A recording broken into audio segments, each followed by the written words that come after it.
What's up, gang? It's Azrael Swift here. Um, just wanted to show you guys a stock that I had came across over the weekend that I like a lot. I think it presents a good opportunity for traders that follow me. Um, and yeah, I just wanted to share my particular thoughts on this ticker. So the ticker that I was eyeing was MYO.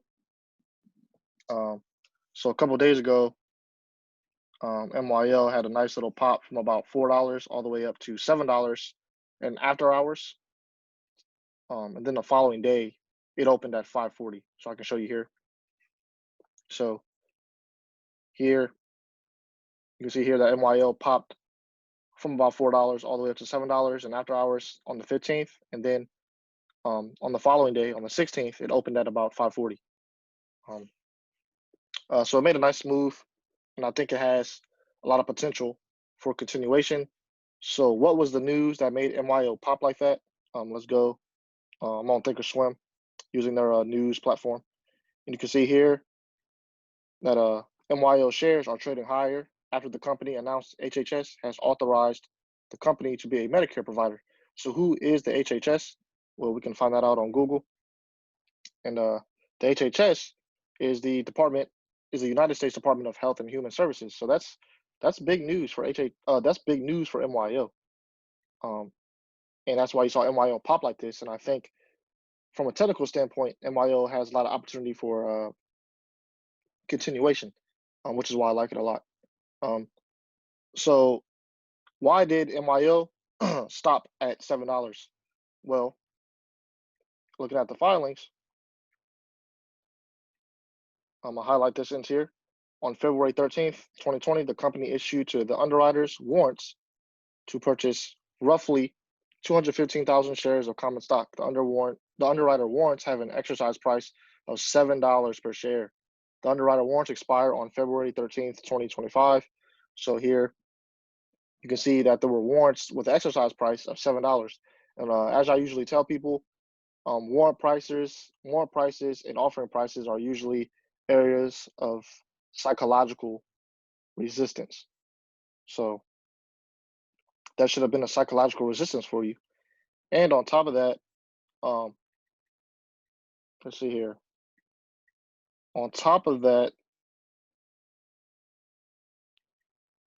Collier Securities, as you can see here, Collier Securities adjusts MYO price target to $8 from $7. So this investment bank or this hedge fund or whoever this is, Collier's Securities, adjusted MYO's price target from $7 to $8. And MYO also had warrants at $7. So it actually makes a whole lot of sense why some of these investment banks and hedge funds and some of these other analysts are setting their price targets at some of these prices because they read filings and they understand where particular resistance levels are going to be, um, as in the case of warrants in this particular scenario. So MYO went all the way up to $7, but it opened at 540. Now I'm gonna go back and zoom out to this 1 year chart. Now I'm using SMAs. So on top of that, you can see that MYO got rejected, got rejected at this 200-day SMA on the 1 year, 1 day chart, and got rejected there. But I'm gonna zoom my study out to, I'm gonna actually change my study to using EMAs now. So when I change my study to using EMAs, look at this. You can see that the 200-day moving average is now shifted up to $8. This is why I tell people that you got to use both the EMAs and the SMAs because if if you don't, you can get fooled and tricked into thinking the stock is going to move higher, and then it'll get rejected. So if you only use EMAs, you won't see that there's a resistance level at a certain price because you're not also using the SMAs also. So if you use both the SMA and EMA, um, if you use both sets of moving averages, the EMAs and the SMAs, you'll have a good understanding of where to buy and or where to sell. Um, so here you can see that the 200-day EMA for MYO is at about $8. Well, you can also see that Collier Securities, like I mentioned before, they raised the price target to $8. So it's really no coincidence to me that they raised the price to $8. Just off of that.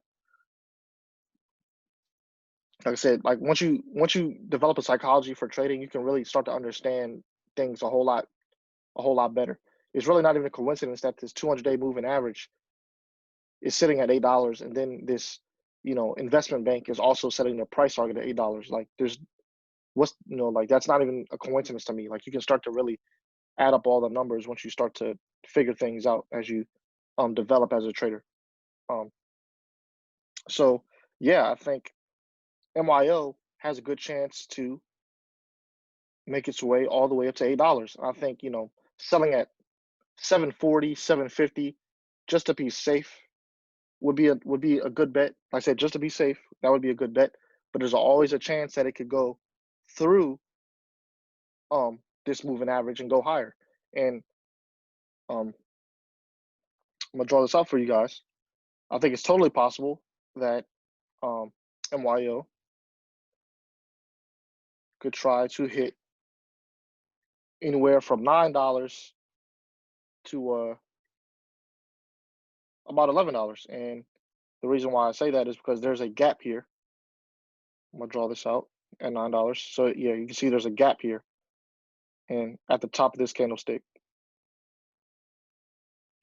or at the bottom of this candlestick here, at about 11, I'll say about 11:30ish.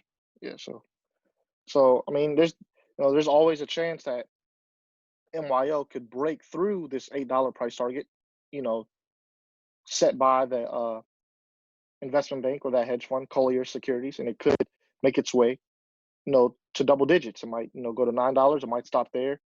It might go to $10 and stop there. It might go to $11 and stop there. My max price target for MYO would be $11, but there's always a chance that it could go even higher than that. So you just got to be aware and pay attention. But um, your safest bet would be, 740 to $8. 740 to $8 is would be an ideal price target, and you'll walk away with good money with a price target like that. Um, so that's just my opinion. But I'm gonna go to a 90-day chart, and I'm gonna use the EMAs. I'm gonna go back. Actually, I'm already on the EMAs. Actually, so yeah, you can see that MYO shot up all the way up to $7, and now it got caught at this 20-day moving average. And what you really want to look for is continuation. So, I think the safest entry for you or for anyone that wants to play this would be over 520. So I would say, you know, get over 520. If MYO can get over 520, I think this is due for a continuation. The safest bet is to wait for 540. In my opinion, this is all my opinion. Wait for 540. If MYO can break 540, then I think you should definitely get in and ride this all the way up, into the sevens, and go from there. At that point, it's the risk falls on you. You got to know, when to get out. You got to know your risk, and you got to take profits when you can and where you can. So at the end of the day, you know you just want to lock in profits and go from there. But there's always a chance, like I said, that MYO could go to $8 and even higher. It could go to 9 and possibly even 11, or anywhere in between. So um, this I think this presents a really good opportunity for momentum. And like I said, that news with the HHS, with the recent news that they had about them becoming a healthcare provider or Medicare provider um, with the HHS, and the HHS once again is the United States Department of Health and Human Services. So that's a really big deal for MYO, and I would like to think that there will be some continuation um, with this news. And right after the news came, you know, Kohler Securities reiterated the buy rating and increased price target from $7 to $8. So I mean, they're reiterating it. So I mean, to me, like, if they're reiterating it, like they're trying to hint like there's continuations coming with this move. So, we're reiterating it, like we're repeating ourselves, like we're going to tell you again, like this thing is going to $8. So to me, that's how I look at it. That's the type of psychology I have developed when it comes to trading. Kind of just reading between the lines, reading the filings and all that stuff. Pay attention to what the investment banks and the hedge funds are telling you. Pay attention to what the news is and how significant it is. And the news with MYO is pretty significant. So as I said before, I'm about to wrap this thing up here. Um, you know, I think 520 is a good entry. So if MYO um, can break 520, that's where I would enter. 540 is the safest entry, and there's always a chance that MYO might slip. MYO might come all the way back down to $4 and then go higher. It might only bounce off this 50-day EMA and go higher. This is a 90-day 2-hour chart I'm looking at. So it could slip, but it may not. So this is one that you definitely just want to keep on watch. But I do uh, truly believe that MYO will go higher. I do think it will try to push those eights. And I think it has a chance to go double digits. Just with the momentum from the news, that was some pretty big news they put out. I think there's a big chance of momentum uh, pushing this even higher. But you definitely want to keep this one on watch going into next week, and take an entry um, either at 520 or 540. That's the most, in my opinion, the most safest entry to get in. And with the markets being really choppy, you also want to play it safe with your entries too. So you don't want to buy right away and then the stock goes down. You know, the stock goes down like 20-30%. I mean, you can hold through that if you want to, but if you just want to sit on your cash and just play it safe, you might want to wait for the break of 540 to get in and then ride this up to about anywhere from 740 to $8. If you get in at 540 and it goes to $8, that's a 50% gain right there. So, and even if it goes to 70, if it goes to 740, that's about a $2 increase right there. So that's about I'll say about a 30% gain somewhere. About 30 to 40% gain. If it goes to $8, that's a 50% gain. So you don't always have to get the big winners. You don't always have to get the 100%, 200% gainers. That's the dream, and it would be nice to get those. You can definitely catch those, from time to time. But at the end of the day, you as a trader in these really choppy markets, you just want to make sure that you lock in profits and take what you can get. So don't get too greedy. If this does hit $8, and you want to, see if you can hold it for more, I would sell at least. I'll probably sell like 50, 60%, maybe even 70, and then just hold the rest and see if it can go double digits or something like that. But at the end of the day, you just want to lock in profits, and just take what you can get, because it's getting hard trading now with the instability in the markets, and we got an election coming up and all that stuff. So there's going to be a lot of volatility throughout the rest of the year, in my opinion. And I think once this year is over with and we see where our administration is within the United States, I think things will start to be a little bit more clear, and you won't have a lot of this volatility um, dancing around. So that's just my humble opinion. But once again, I like MYO a lot for continuation to go to at least 740 to $8.